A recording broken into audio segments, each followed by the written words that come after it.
Now it is the 20th day of May 2024 and you're just in time for the spotlight here on Lookuptv on a day that President William Samoei Ruto officially landed in Hartsfield Airport in Atlanta, Georgia to kickstart his 4-day tour of the United States. Now the president is expected to, of course, tour several places, but he is expected on Wednesday to fly to Washington, D.C., where he'll meet the leadership of the Congress, among others, and of course, given state honors in an event where, of course, he'll be joined by various leaders. Remember, some of the leaders who accompanied the president include First Lady Rachel Ruto, and he was received today with Kenya's U.S. Ambassador to Kenya, Meg Whitman, alongside the PS for Foreign Affairs, that is Korir Sing'oei, who was in Atlanta to receive the head of state. Now, apart from that, today we're still following up on the death of Iran's president, Ebrahim Raisi, in a helicopter crash, at the southwest of Iran in the Azerbaijan region. Now, following the demise of the Iranian president, first vice president has taken over as a president, or assumed the duties of the president for 50 days. That, of course, with the approval of the Supreme Leader Khamenei Ali, beg your pardon for that. Now that, among many other stories we prepared for you tonight. First of all, let's have a look at what's making headlines.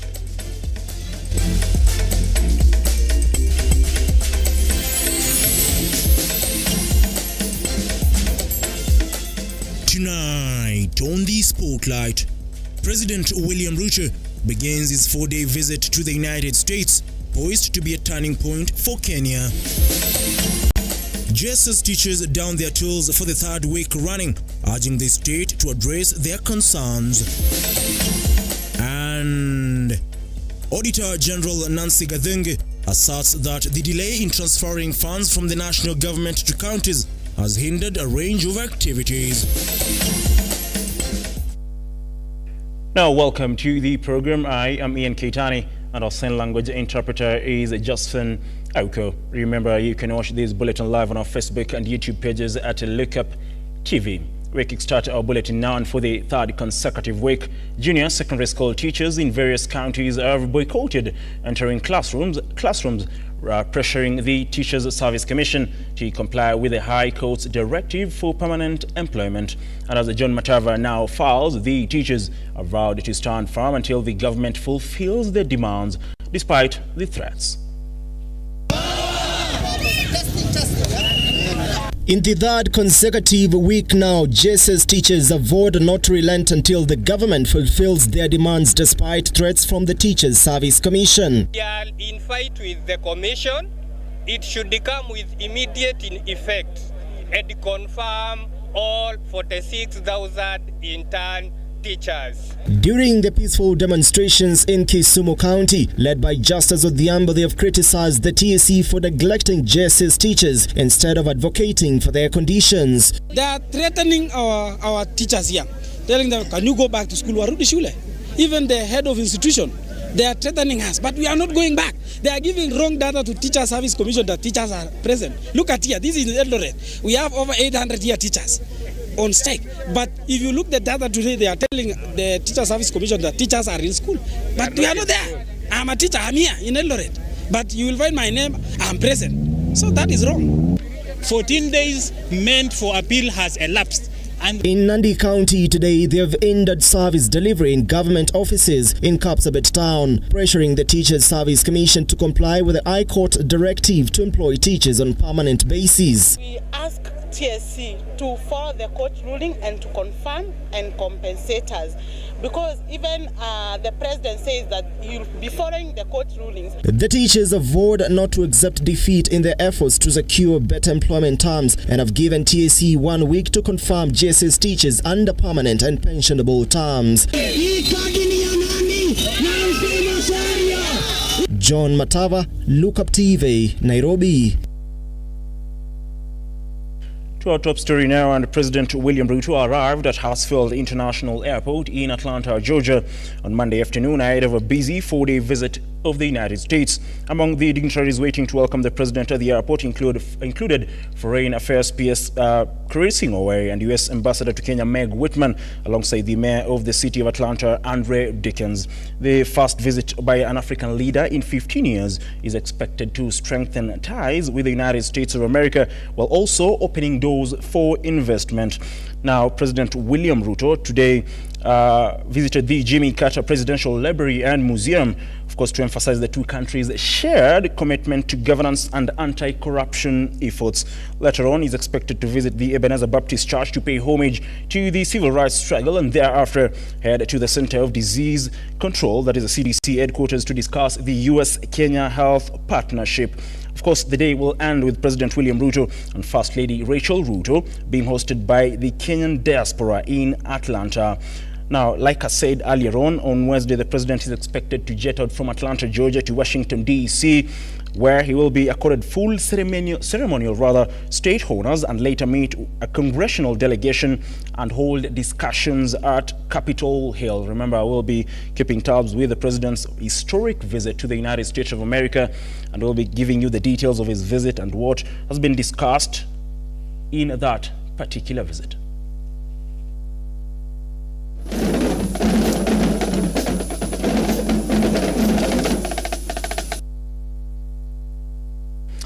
Moving forward, Deputy President Rigathi Gachagua has called on international organizations to support programs aimed at addressing the effects of climate change in the country.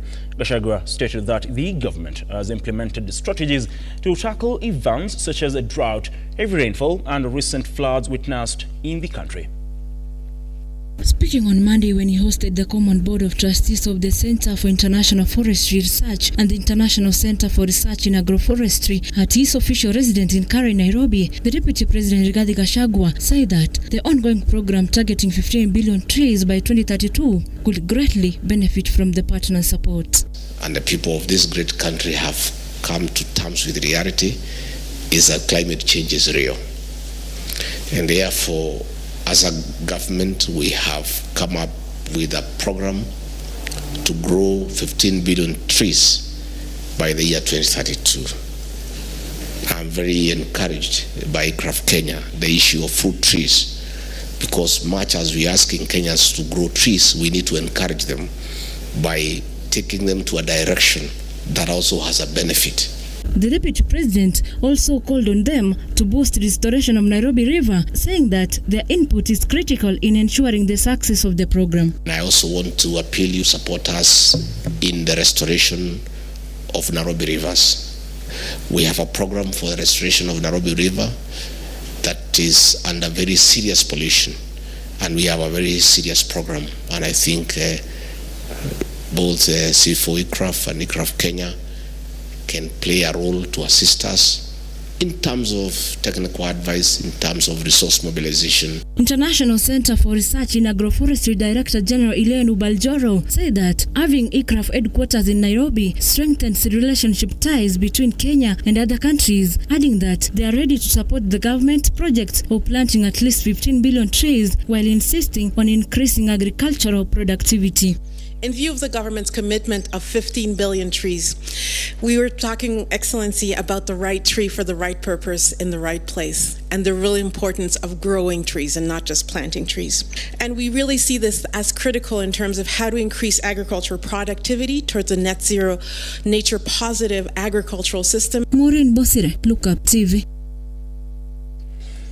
Now, today on Your Opinion Matters segment, we sought to know Kenyans' opinions regarding the Limuru 3 meeting, which brought together leaders from the Mount Kenya region to discuss various political issues emerging in the country. Majid Hussein was on the streets today just to know what Kenyans make of that meeting.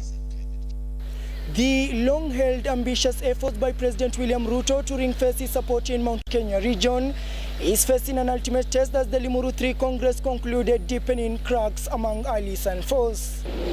Na kuhusu Limuru 3, ninaona walifanya vizuri sana kuleta watu pamoja, na kama kiongozi wa Mount Kenya ningeomba akuwe Uhuru Kenyatta vile alivyokuwa tangu mwanzo, sababu wenye wamekuja tulifinyiliwa wakijuaga na walituambia wakishaingia kwa serikali kila kitu itakuwa rahisi.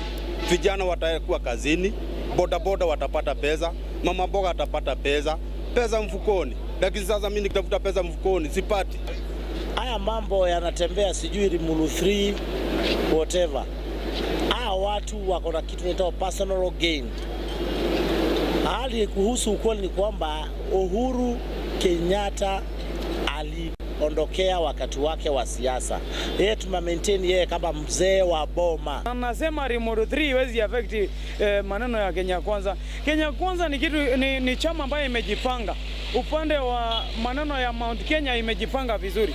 Ukiangalia Rigathi Gachagua ambaye ni our excellency deputy president amejipanga, ametulia vizuri. Ukiangalia wale viongozi, tuseme kwa mfano Didi Nyoro, Kimani wa Ishongwa, Jenny Kihara wa Naivasha, hao ni watu ambao wamejipanga. Uongozi sasa wa Mount Kenya inasambaratika kabisa na hizi rudi. Ndio unaona mtu kama Gachagua fununu iko wanatengeneza chama. Ukiangalia neno la pili ambayo walikuwa wanazungumzia katika hiyo Limuru 3, wanasema kwamba shida zao zitakuwa catered. I agree with them kwamba shida zao zitakuwa catered. But swali ni moja, wanataka iwe catered namna gani? Juzi tumeona Friday watu wa Mlima Kenya walikuwa na ile kitu tunaita Limuru 3. Walikuwa na ile kitu tunaita Limuru 3 kuongea mambo yao. Na hiyo Limuru 3 ilikuwa mambo ya kulalamika kuhusu uongozi wa serikali ya sasa.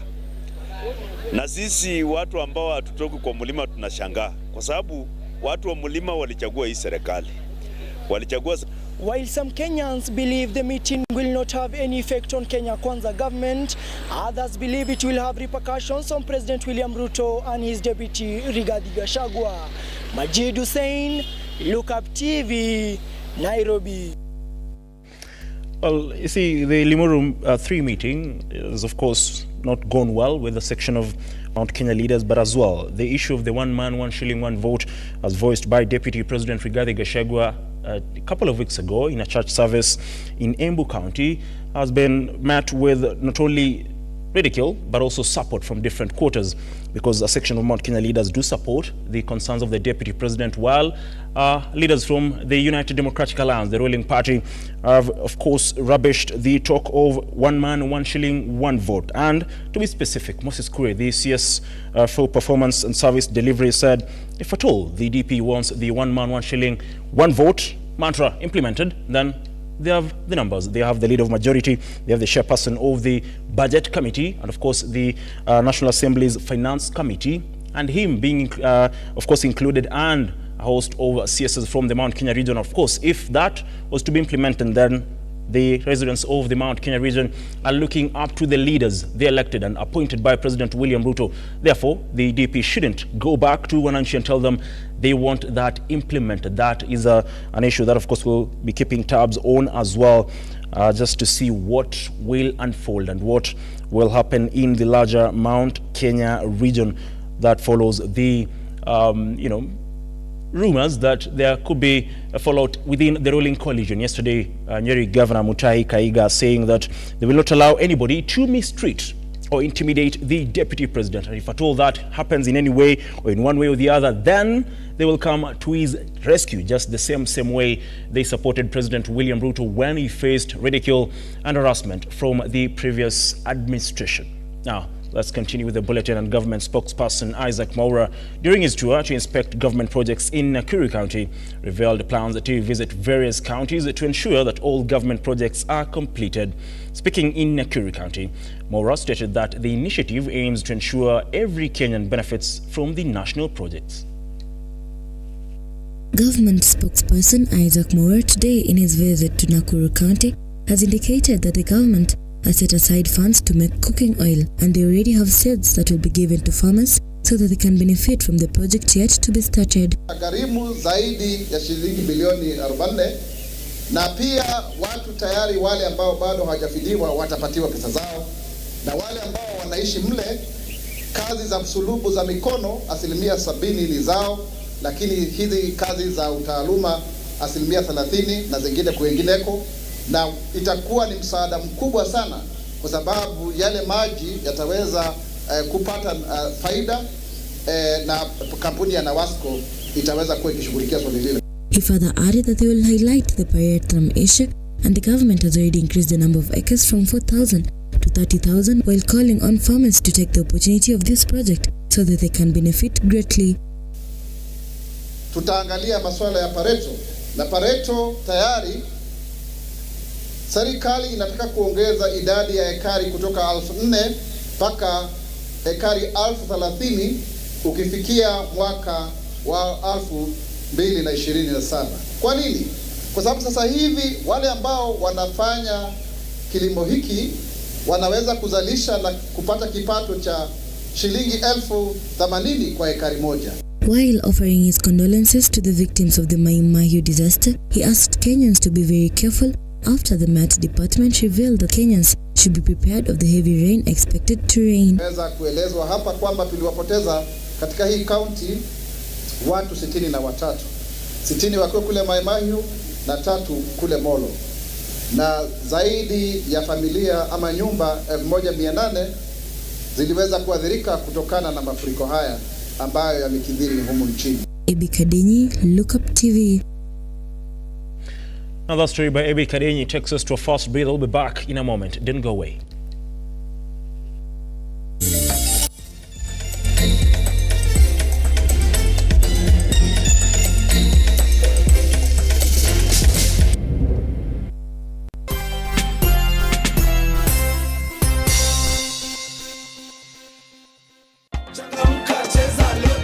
Nyakua mita na Lotto every hour. Get into the Lotto money train and win big.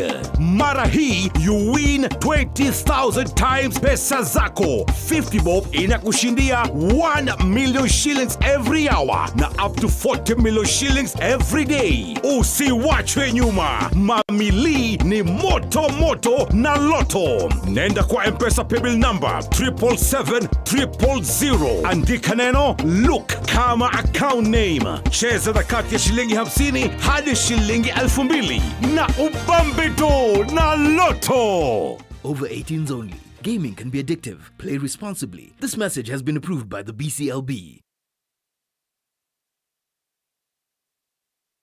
Are you an SME looking for a media partner? Look no more, as Lookuptv got you covered for all your visibility and marketing needs. We at Lookuptv understand your business needs and want to work with you on your marketing journey, giving you solutions that will take you to the next level. Call us today on 0707 572 358 or send an email to sales@lookuptv.co.ke and kickstart this amazing journey. Welcome to Lookuptv, your official SME media partner.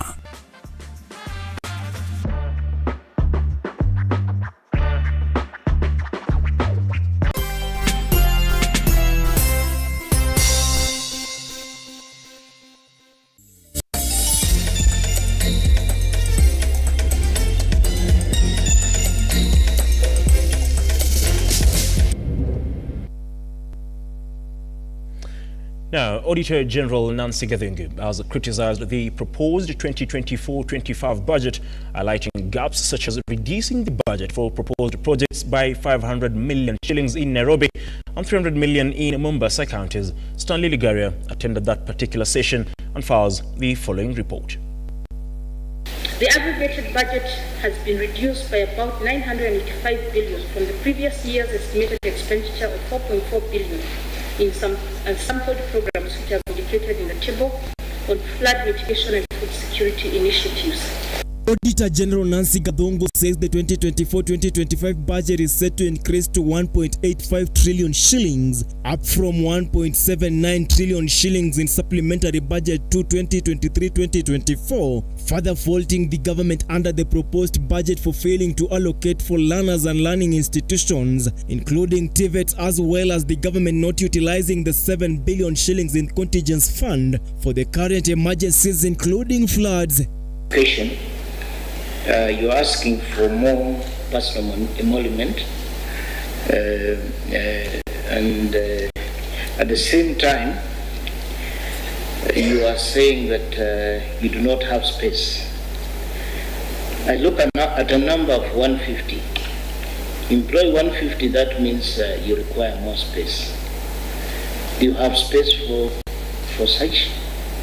As I previously presented to this committee, the ministries, departments and agencies are not using the contingencies fund for urgent and unforeseen needs as guided by Article 208 and Article 223 of the Constitution and Section 21 of the Public Finance Management Act 2012.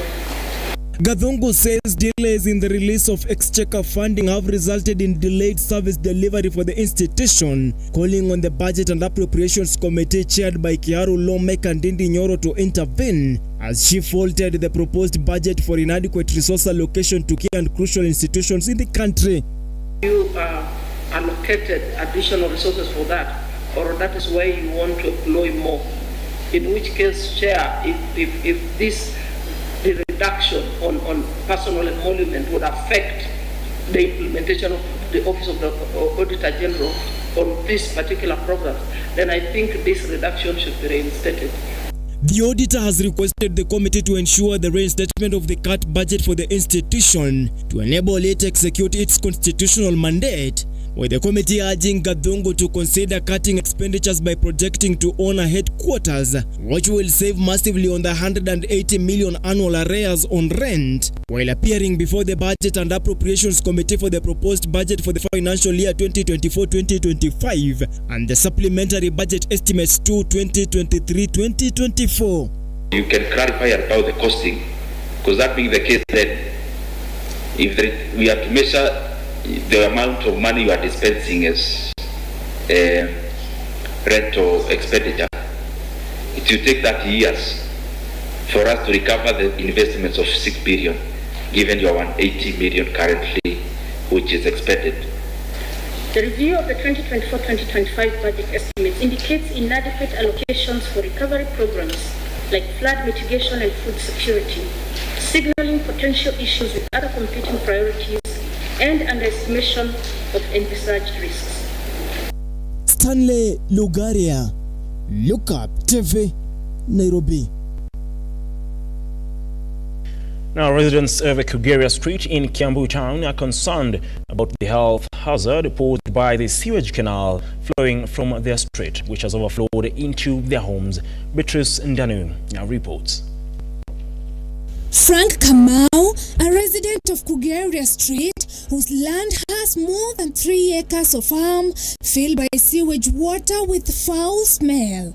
And we're here at Kugeria Estate of Kiambu. Kamau mentioned that the sewage canal's origin is a septic sewer within the estate. They reported the issue to the estate management and to Nema, Kiambu County.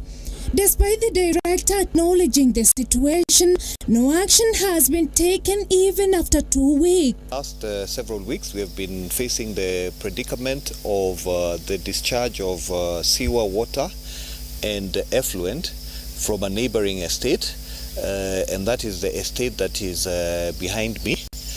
And basically there has been a lot of nuisance. As you can see, we have a whole lake of sewer behind me, and we have tried to talk to the management of the estate, but they've not been very helpful. We also reported this to NEMA, and we are still waiting for some action to be taken. Charles Juma, a livestock farmer in the vicinity, highlighted that due to their residences and farmland being submerged, they've been compelled to sell their livestock at drastically reduced prices. Kuku wenye nilikuwa nalisha hapa hivi walikuwa kuku 1275 na ng'ombe nao walikuwa ng'ombe 7 pamoja na kondoo 7. Similarly, Patricia Bugua, another resident, expressed concern that sewage water is infiltrating their homes and has contaminated the main water supply managed by the Nairobi Water and Sewerage Company. Built just on the lower side. So when it rained so much, all the water came to their septic tank, it flooded, and then it got to it and entered in our farm. to compensate us the loss we have gone, because it is too much. Ndanu, Lookuptv. Now, transportation came to a halt along the Machakos-Kangundo Road after the Kenya National Highways Authority began clearing rock debris that had blocked part of the road due to poor air quality. Now this and more in our county wrap. Residents of Siricho and Gubatu in the South Isiolo constituency have complained about the poor condition of the road between Mogadashe and Siricho following heavy rainfall in the island areas, which has caused the Ewasonyira River to break its banks. Watoto wamepata tabu. Wengi wametoka upande ya town, wengi wanatoka Isiolo, Garbatula, sehemu zingine ambayo wanasoma hii shule. Wametaabika na hii mto saa hii tunaona kama imepungua maji. Lakini kwa wiki moja iliyopita haipitiki, watu wanatumia kamba kusafirisha watu hapa kwa hii mto. Sisi hatuna namna nyingine ya usafiri kati ya Siricho na Modogashe ajili ya hii mto. Sasa tunalilia kwa viongozi ambaye tuliwachagua na serikali ya kwamba ili watusaidie, kwa vile sisi hatuna namna na ile barabara tuko nayo ni hii peke yake. Travel operators on the Machakos-Kangundo Road came to a standstill as Kenha took action to remove a falling rock debris, blocking a section of the road due to adverse weather conditions. Motorists were diverted to alternative routes as Kenha closed the dangerous Kwamvilu Road for safety reasons. Serikali imetuambia miaka mingi habari ya hii mto. Watakuja kututengenezea daraja, watakuja kuweka makarabati na hawaeki. Sasa watukiwa wakiwaji wa Mukema, tumeamua leo tunajitokeza tukuje tutengeneze at least kidogo, watoto wetu ndio wakienda shule waweze kuacha kutaabika hapa. A Smile for Cleft Lip treatment is making a significant step in transforming the lives of children affected by cleft lips. Healthcare professionals and volunteers aim to provide comprehensive treatment and support to those in need.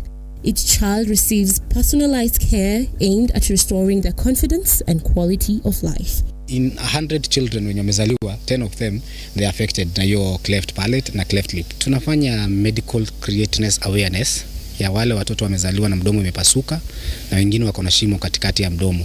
Tumekuwa tukiwatafuta kutoka county zote. Tumezunguka so far, tumeenda county 21. Tumebakisha kwenda hizo county zingine na tunatarajia tutapata hao watoto ama watu wazima wenye wako na hiyo ugonjwa, manake ni wengi wamefichwa. Stephanie Gugu, Lookuptv. Thank you very much, Stephanie Gugu. Now, let's just look a little bit at the situation in Iran following the demise of President Ebrahim Raisi in a plane crash yesterday in the northwest region of Iran.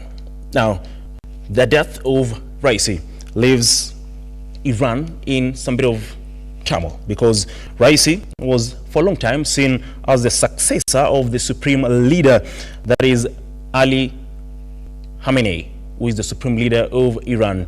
Raisi was tipped to be, or rather succeed Khamenei as the supreme leader of Iran, but his death now throws a spanner into the works because the country will now have to find an alternative, or rather a different person who will take over from the supreme leader.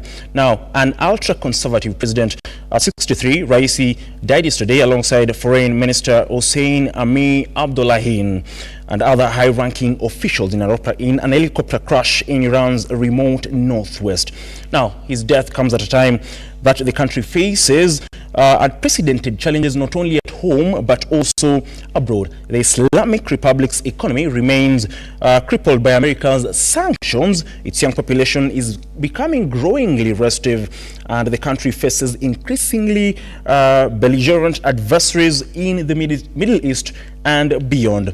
Now, as it stands, the supreme leader, that is Ali Khamenei, declared 5 days of mourning to, of course, let the country mourn the death of President Ebrahim Raisi. But in the meantime, power has, of course, been transferred to Mohamed Mohber, the first vice president, and that will be only for 50 days because the country must, of course, by law, hold elections within 50 days, as experts say that elections are likely to be hastily organized with poor voter participation. Now, in March, Iran recorded its lowest electoral turnout since the Islamic Republic's founding in 1979, despite government efforts to rally voters ahead of the ballot. Now, his death has raised questions about who will eventually succeed Ayatollah Ali Khamenei, the supreme leader, who is the most powerful man in the country. But the Iranian clerical establishment has had invested heavily on Raisi during his presidency, seeing him as a potential successor to Khamenei. But observers, say he had been groomed to be elevated to the supreme leader's position. Now, his death will rather create a succession crisis in Iran, as of course, various leaders now look at what next for the Iran citizens and Khamenei, who is 85 years old. Now, of course, there have been concerns on whether Ibrahim Raisi died a natural death or any other person was involved, but that at the moment is not subject to conversation around the country as the country mourns the death of its president. But like I said, the key thing will be the elections that are slated to be held within 50 days. After that 50 days, then Iran is likely to have a new president. Now, like I said, like it is widely known, Iran faces the issue of low voter turnout, as many people believe at the end of the day, the leader will be elected, will be under the rule of the supreme leader. Now, question is, will there be change? Or will there be a new dawn, after a new president is elected? Now, it should be known that Raisi, as well as the foreign affairs minister who died alongside him in that particular crash, had done so well in, of course, boosting the foreign relations of Iran with various countries, not only in the East, but also abroad, in the West, and several countries across the globe. Now, that as well has thrown things into jeopardy in regards to who will take over from not only Raisi, who's now dead, but also take over from the foreign affairs minister, who played a crucial role to ensure the relations between Iran and several countries are well and running as compared to how the situation has been in the past few years. Now, on that note, we'll just take a brief rather than come back with the sports news.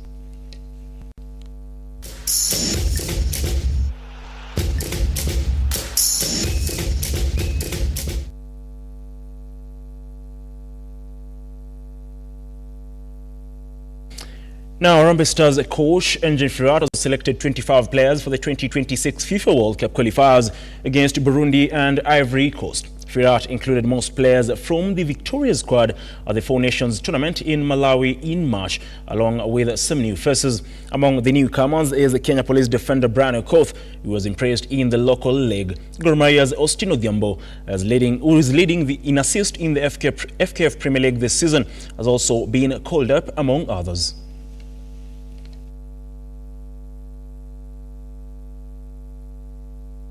Notably, the two people who had been left from that squad is Michael Olunga and, of course, Richard Odada. But according to reports, Engin Firat said the two will join the squad in a training camp before they play those World Cup qualifier games in Malawi. Now, the KCB volleyball team concluded the Kenya National League regular season strongly by defeating Kenya Pipeline, the 2024 African Women's Club Championship bronze medalists, with a score of 3-1 in the final leg match at the Kasarani Indo Arena. The Lionesses finished the regular season undefeated and now sit top of the table with 23 points.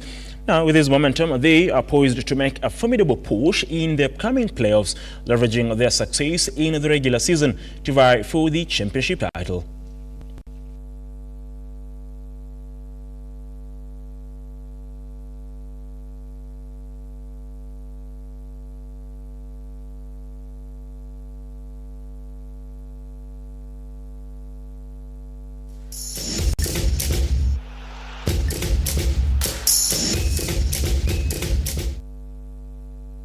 Now that particular story brings us to the end of this particular bulletin. Many thanks for making time to be with us this particular evening. Do have yourself a lovely evening. See you again tomorrow, and God bless.